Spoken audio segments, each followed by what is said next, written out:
그날 지은호는 한 번만 더 거짓말하면 이번엔 내가 먼저 다 터뜨릴 거예요 라는 생각으로 손끝이 얼어붙었는데요.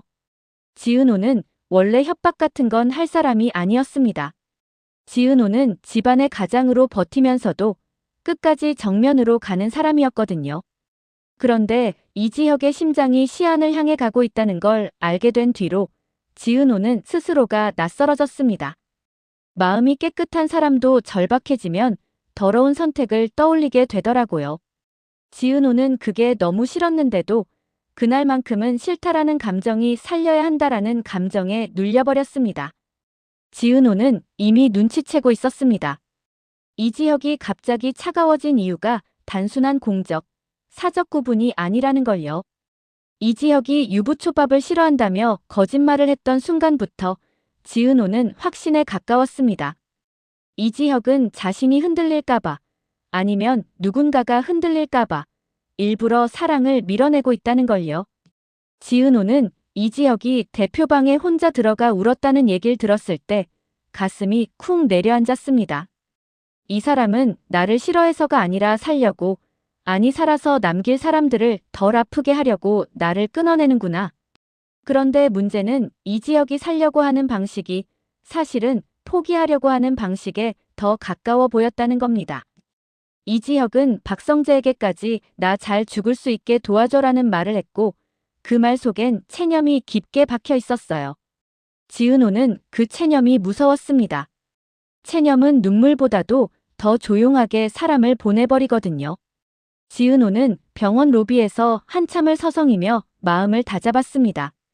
그리고 결국 가장 만나고 싶지 않았던 사람을 만나러 가기로 했습니다. 박진석. 박진석은 이미 고성희의 실체를 알았고 고성희에게 이혼을 통보한 상태였습니다. 겉으로 보면 박진석은 정리를 시작한 사람 같았지만 지은호의 눈에는 달랐습니다. 박진석은 정리하는 척하면서도 자기 평판과 자기 체면과 자기 손에 묻은 것을 어떻게든 숨기려는 사람처럼 보였거든요. 지은호가 느끼기엔 박진석은 여전히 무너지는 게 두려운 사람이었습니다. 그래서 더 강한 척하고 더 센 척하고 더 냉정한 척하는 사람. 지은호는 박진석을 만나기 전에 스스로에게 수십 번 물었습니다. 내가 정말 협박을 할 수 있을까? 지은호는 대답을 못했습니다. 그리고 그 대답을 못하는 자신이 더 무서웠습니다. 할 수도 있다는 뜻이었으니까요. 박진석을 마주한 순간 지은호의 목이 말랐습니다. 박진석은 지은호를 보자마자 눈빛이 굳었는데요. 박진석은 지은호가 올 이유를 너무 잘 알고 있는 얼굴이었습니다. 무슨 일로 왔지? 박진석이 낮게 말했습니다.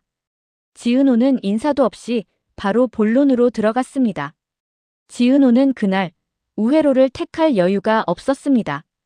이지혁 선배 수술해야 해요. 지은호의 목소리가 떨렸습니다. 박진석은 미세하게 미간을 찌푸렸습니다. 그건 병원에서 알아서 할 일이지. 박진석의 말투는 늘 그랬습니다.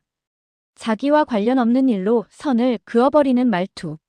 지은호는 그 선이 오늘은 너무 잔인하게 느껴졌습니다. 지은호는 숨을 고르고 말했습니다. 알아요. 병원에서 알아서 하겠죠. 그런데 현실은 누가 얼마나 빨리 움직이느냐가 사람 목숨을 바꾸잖아요. 지은호는 박진석을 똑바로 봤습니다. 박진석 씨, 당신이 움직이면 길이 열릴 수 있잖아요. 박진석의 눈빛이 순간 차가워졌습니다. 지금 나한테 뭘 요구하는 거야? 지은호는 그 말에서 느꼈습니다. 박진석은 부탁은 들어도 요구는 싫어하는 사람이라는 걸요. 지은호는 그걸 알면서도 멈추지 않았습니다. 지은호는 오늘 착하게 부탁할 마음으로 온 게 아니었거든요. 지은호는 스스로를 밀어붙였습니다. 도와주세요. 이지혁 선배가 수술할 수 있게. 지은호가 말했는데요. 박진석은 짧게 웃었습니다. 내가 왜? 내가 그 사람 가족도 아니고. 그 말이 지은호의 심장을 찔렀습니다. 지은호는 딱 한 번, 속으로 그래. 박진석은 이런 사람이야를 되새겼습니다. 그리고 바로 다음, 지은호는 마음속에서 잠그고 있던 문을 열어버렸습니다. 그럼 제가 밝힐게요. 지은호가 조용히 말했습니다. 박진석의 눈빛이 멈췄습니다. 지은호는 입술을 깨물고 말을 이어갔습니다. 제가 고성의 딸이라는 거. 그리고 고성이가 죽었다고 말했던 딸이 살아있다는 거. 그거 세상에 다 알려드릴게요. 그 말이 떨어지자 공기가 달라졌습니다. 박진석은 의자에 앉아 있었는데도 순간 몸이 굳었습니다. 박진석은 이미 알고 있는 사실입니다. 하지만 알고 있다와 세상에 터진다는 건 전혀 다른 문제였거든요. 박진석의 머릿속에는 계산이 번개처럼 스쳤습니다. 고성희의 거짓말, 사망신고라는 단어, 간이식, 한우진의 자퇴, 그리고 그 모든 과정에서 박진석이 몰랐다로 버텼던 시간들. 지은호가 이걸 꺼내버리면 박진석은 이혼만 하는 게 아니라 인생이 흔들릴 수도 있었습니다. 박진석은 차갑게 말했습니다. 그게 협박이냐? 지은호의 손이 떨렸습니다. 지은호는 고개를 살짝 숙였습니다. 네. 협박 맞아요. 그리고 지은호는 바로 덧붙였습니다. 저도 제가 이런 사람 될 줄 몰랐어요. 근데 이지혁 선배가 죽는 건 못 봐요. 박진석의 눈이 지은호의 얼굴을 훑었습니다. 지은호의 눈은 이미 결심한 눈이었습니다. 지은호는 눈물이 고여 있었지만 그 눈물로 물러설 사람은 아니었습니다. 박진석은 그걸 느꼈습니다. 얘는 진짜로 터뜨릴 수 있겠구나. 여기서 첫 번째 심리적 클라이맥스가 터졌습니다. 박진석이 낮게 말했는데요. 너, 내 인생도 망가질 텐데. 그걸 감당할 수 있어? 박진석의 질문은 겁을 주려는 질문이면서도 이상하게도 진심이 섞여 있었습니다. 지은호는 그 말에 목이 꽉 막혔습니다. 맞거든요. 지은호가 고성의 딸이라는 사실이 공개되면 지은호도 평탄하지 않습니다. 지은호는 이미 엄마의 악행을 견디면서 살아왔고 입양이라는 단어만으로도 상처를 끌어안고 살아왔습니다. 그런데 이제 친모가 고성이라는 게 대놓고 드러나면 지은호의 삶은 또 한 번 뒤집힐 수 있었죠. 지은호는 잠깐 흔들렸습니다. 그런데 그 흔들림 위로 이지혁의 얼굴이 떠올랐습니다. 거짓말로 지은호를 밀어내고 혼자 대표방에서 눈물 흘리던 이지혁. 그리고 죽기 하루 전쯤 아시는 게 좋다고 말하던 이지혁. 그 말은 사실 나는 이미 준비 중이야 라는 선언처럼 들렸습니다. 지은호는 그 선언을 부수고 싶었습니다. 지은호는 천천히 고개를 들었습니다. 감당할게요. 지은호가 말했습니다. 제가 감당할게요. 근데 박진석 씨는요? 당신도 감당해야죠. 당신이 그동안 덮어온 거, 고성이가 덮어온 거 언젠가는 터져요. 그게 오늘이냐, 아니면 내일이냐, 그 차이일 뿐이에요. 박진석의 입술이 아주 미세하게 떨렸습니다. 박진석은 자존심이 강한 사람입니다. 자기 앞에서 누가 언젠가 터진다는 말을 하는 걸, 특히 지은호가 하는 걸 참을 수 없었습니다. 박진석은 낮게 말했습니다. 그래서 내가 그걸 터뜨리겠다는 거야? 사람 목숨을 핑계로. 지은호는 그 말에 가슴이 찢어졌습니다. 지은호는 정말로 핑계가 아니었습니다. 지은호는 차라리 이지혁이 자신의 삶을 덜어내고 살았으면 좋겠는데 이지혁은 반대로 자기 삶을 덜어내면서 죽음을 준비하고 있었습니다. 지은호는 그게 너무 억울했습니다. 지은호는 눈물을 삼키며 말했습니다. 사람 목숨은 핑계가 아니에요. 지은호의 목소리가 떨렸습니다. 박진석 씨는 사람들이 희생하면 늘 현실이라고 하잖아요. 근데 현실이 사람을 죽이면 그건 현실이 아니라 폭력이에요. 이지혁 선배는 지금 폭력에 맞고 있어요. 병이든 순서든 체면이든 다요. 박진석이 한참을 말이 없었습니다. 박진석은 속으로 생각했습니다. 왜 하필 이지혁이지? 그리고 그 다음 생각은 더 잔인했습니다. 내가 움직이면 그건 특혜로 보일 수도 있다. 박진석은 그 프레임을 누구보다 잘 압니다. 가진 사람이 뭐라면 언제나 의심부터 받거든요. 그런데 이지혁은 도움받는 걸 싫어하는 사람입니다. 특혜라는 말이 붙는 순간 이지혁은 수술을 거부할 수도 있습니다. 박진석은 그게 두려웠습니다. 지은호는 박진석의 침묵을 보며 더 밀어붙였습니다. 지은호는 스스로도 무섭게 말했습니다. 박진석 씨, 제가 원하는 건 불법이 아니에요. 합법 안에서 최대한 빨리. 이지혁 선배 수술 일정 잡을 수 있게, 의료진 연결할 수 있게, 필요한 절차 앞당길 수 있게 그거 해주세요. 아니면 저는 밝힐 거예요. 그 순간 박진석의 머릿속에 고성희의 목소리가 스쳤습니다. 그 애는 이미 죽었어요. 그 말이 얼마나 잔인했는지 박진석은 이제 압니다. 그런데 그 잔인함에 박진석도 기대어 살았습니다. 죽었다는 말이 만들어준 편안함 위에서요. 지은호가 그걸 깨겠다고 하니 박진석은 더 이상 도망칠 곳이 없었습니다. 박진석은 결국 낮게 말했습니다. 좋아. 박진석의 목소리는 단단했지만 그 단단함 뒤에 흔들림이 있었습니다. 내가 돕겠다. 그리고 박진석은 지은호를 똑바로 봤습니다. 대신 너도 약속해. 섣불리 터뜨리지 마. 지금 터뜨리면 지혁이 수술해도 악영향이 갈 수 있어. 소문나면 괜히 시끄러워지고 의심 생기고 그게 지혁이한테 칼이 된다. 지은호는 그 말을 듣고 가슴이 쿵 내려앉았습니다. 맞는 말이었습니다. 지은호는 협박으로 시작했지만 진짜 목적은 이지혁을 살리는 겁니다. 그렇다면 이지혁이 더 상처받는 방식은 피해야 합니다. 지은호는 고개를 끄덕였습니다. 저도 그건 원치 않아요. 지은호가 말했는데요. 그 말이 진심이라 박진석도 눈빛이 잠깐 풀렸습니다. 아주 잠깐이지만요. 여기서 두 번째 심리적 클라이맥스가 이어졌습니다. 박진석이 갑자기 지은호에게 묻습니다. 너 왜 이지혁을 이렇게까지 해? 박진석의 질문은 비꼬미 아니라 정말 이해가 안 되는 사람의 질문이었습니다. 지은호는 잠깐 말을 잃었습니다. 그리고 아주 조용히 말했어요. 좋아하니까요. 지은호의 목소리가 작게 떨렸습니다. 좋아하는데 그 사람이 스스로를 포기하려고 하잖아요. 그럼 내가 어떻게 가만히 있어요? 박진석은 그 말을 듣고도 고개를 끄덕이지 못했습니다.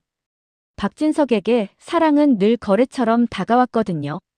사랑 때문에 누군가를 살리겠다는 마음이 박진석에게는 낯설었습니다. 그래서 박진석은 더 불편해졌습니다. 불편한 감정이 올라올 때 박진석은 늘 더 냉정해지는 사람입니다. 박진석은 자리에서 일어서며 말했습니다. 내가 움직일 테니 넌 지혁이 옆에 있어. 지혁이 마음이 흔들리지 않게. 지은호는 그 말에 고개를 끄덕였지만 속으로 또 하나의 공포가 올라왔습니다. 이렇게까지 했는데도 만약 못 살리면 그 생각이 목을 조였습니다. 박진석은 바로 병원 라인을 움직이기 시작했는데요.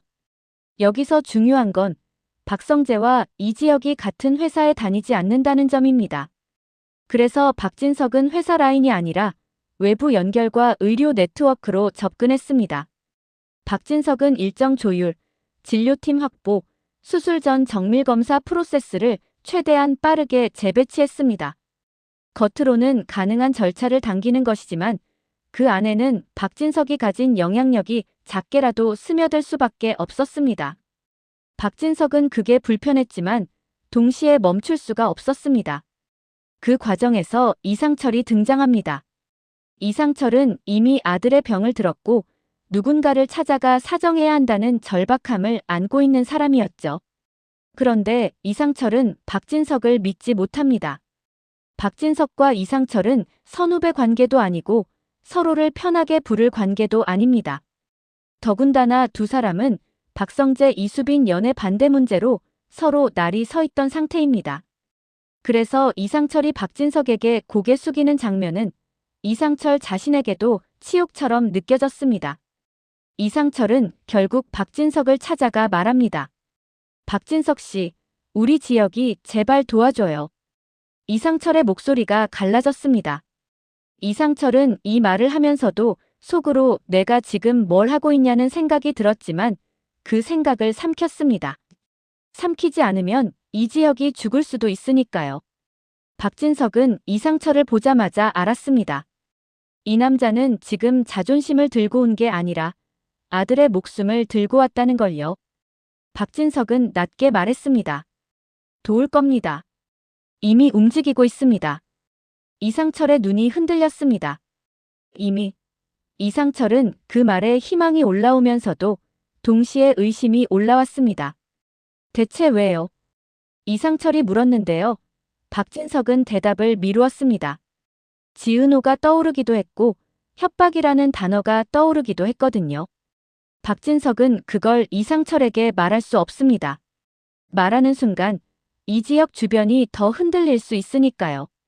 박진석은 대신 단호하게 말했습니다. 중요한 건 이유가 아니라 결과입니다. 그 말이 이상철을 더 불안하게 만들었습니다. 이상철은 박진석의 결과라는 단어에서 냉정한 거래 냄새를 맡았거든요. 이상철은 이를 악물었습니다. 우리 지혁이한테 상처 주지 마요. 이상철의 목소리가 떨렸습니다. 그애 남의 도움받는 거 제일 싫어해요. 특히 당신 같은 사람 도움은 더 싫어할 거예요. 박진석은 그 말에 눈빛이 잠깐 굳었습니다. 하지만 박진석은 인정했습니다. 알고 있습니다. 박진석이 낮게 말했습니다. 그래서 가능한 한 지역이 앞에선 드러나지 않을 겁니다. 이상철은 그 말이 더 무서웠습니다. 드러나지 않는 도움은 나중에 더 큰 상처로 돌아오기도 하니까요. 하지만 이상철은 선택지가 없었습니다. 이상철은 결국 고개를 끄덕였습니다. 그럼 부탁합니다. 여기서 세 번째 심리적 클라이맥스가 터집니다. 이지혁이 결국 누군가가 움직이고 있다는 느낌을 받아버린 거예요. 이지혁은 원래 감이 빠른 사람입니다. 자기 인생이 자기 모르게 굴러가는 걸 누구보다 빨리 알아차립니다. 이지혁은 병원에서 검사 대기 중 의료진의 말 한마디를 듣고 눈빛이 바뀌었습니다. 이번 케이스는 윗선에서 일정이 그 말이 끝나기도 전에 이지혁의 얼굴이 굳었어요. 이지혁은 바로 박성재에게 전화하지 않았습니다. 박성재는 친구지만 지금 박성재의 목소리를 들으면 더 흔들릴 것 같았거든요. 대신 이지혁은 이상철에게 물었습니다. 아버지, 누구예요? 이지혁의 목소리가 낮게 떨렸습니다. 이상철은 숨이 막혔습니다. 이상철은 거짓말을 할 수가 없었습니다. 이지혁은 눈을 내리깐 채 다시 물었습니다. 박진석이죠. 이상철의 침묵이 답이었습니다. 이지혁은 허탈하게 웃었습니다. 진짜 그렇게까지 해야 했어요? 이지혁의 분노는 박진석에게 향한 것 같지만 사실은 자기 자신에게 향하고 있었습니다. 나는 왜 이렇게까지 됐지라는 분노요. 이지혁은 이를 악물고 말했습니다. 나는 가족들 무너지는 거 싫어서 숨겼는데 결국 더 무너지게 만들었네요. 이상철이 울컥 터졌습니다. 그럼 내가 뭘 해야 하는데? 이상철이 목소리를 높였는데요. 그 목소리 안에는 분노보다 절박함이 가득했습니다. 내가 아버지인데 내가 죽는 걸 가만히 보라고. 이상철은 눈물이 맺힌 채 말했습니다. 지혁아, 너는 내가 떠나면 끝이라고 생각하지. 근데 나는 너 떠나면 내 인생도 끝이야. 그 말에 이지혁의 눈이 붉어졌습니다. 이지혁은 잠깐 고개를 돌렸습니다. 그 순간 지은호가 이지혁을 찾아왔습니다. 지은호는 이지혁의 붉어진 눈을 보고도 모른 척하지 않았습니다. 지은호는 조용히 말했어요. 선배, 나 알아요. 지은호의 목소리가 떨렸습니다. 선배가 나 밀어낸 거 나 지키려고 그랬죠. 지은호는 숨을 크게 들이마시고 덧붙였습니다.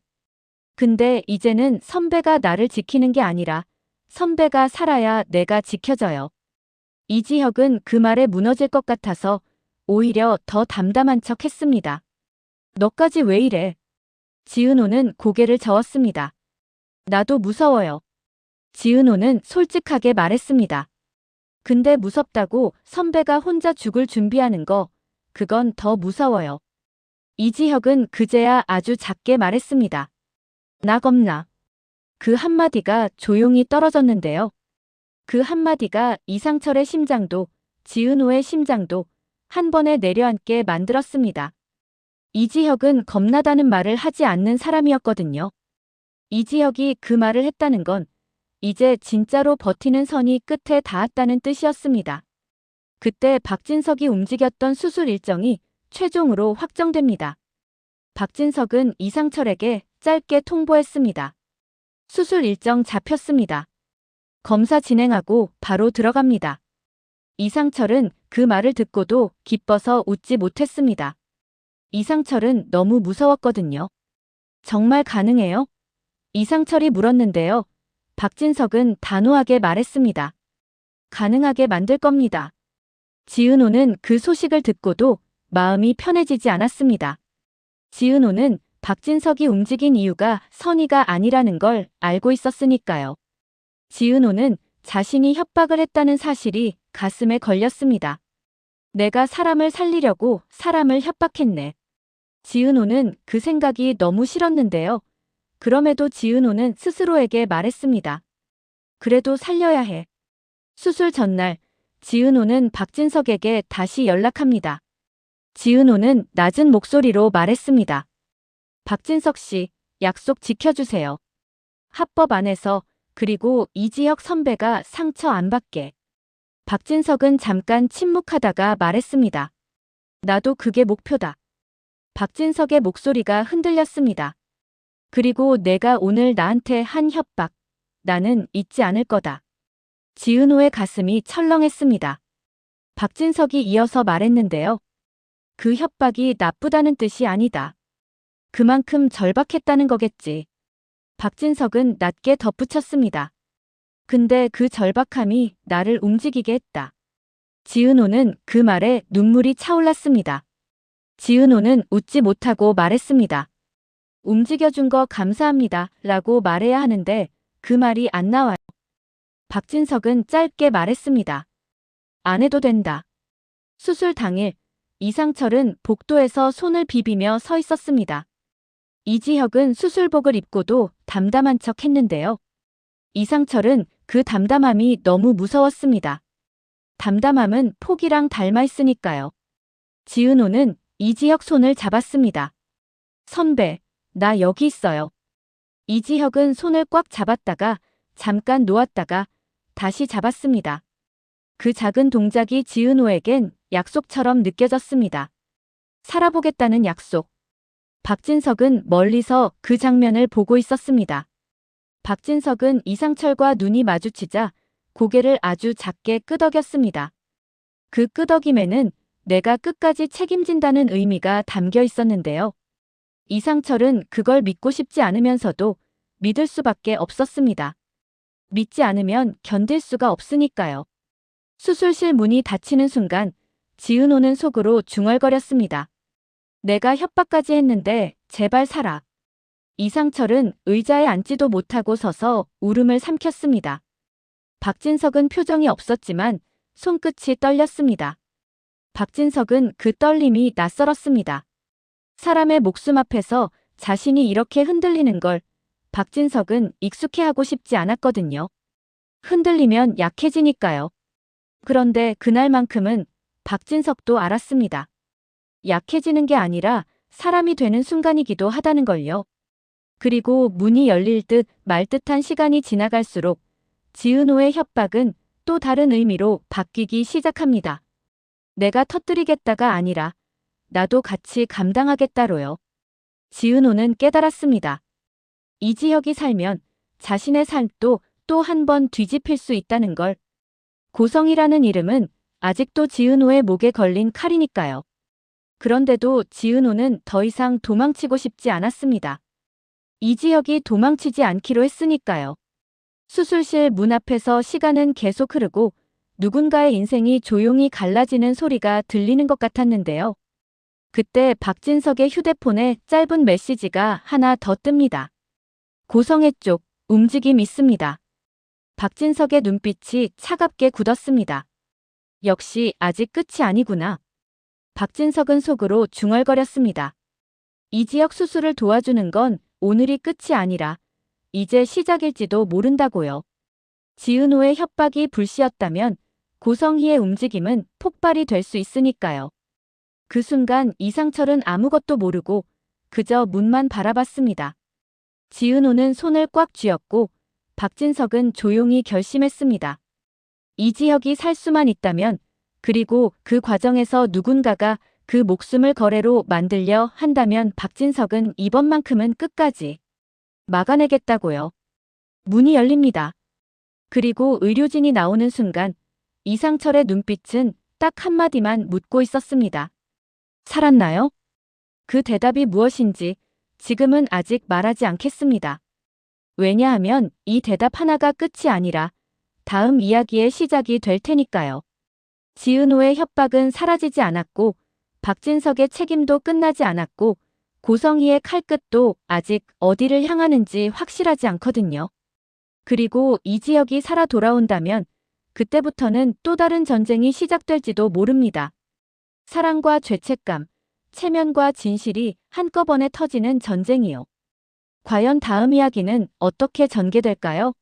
저의 예측이 맞을지, 아니면 또 다른 반전이 기다리고 있을지. 그 뒷이야기가 궁금하시다면 지금 바로 구독 버튼 꾹 눌러주세요.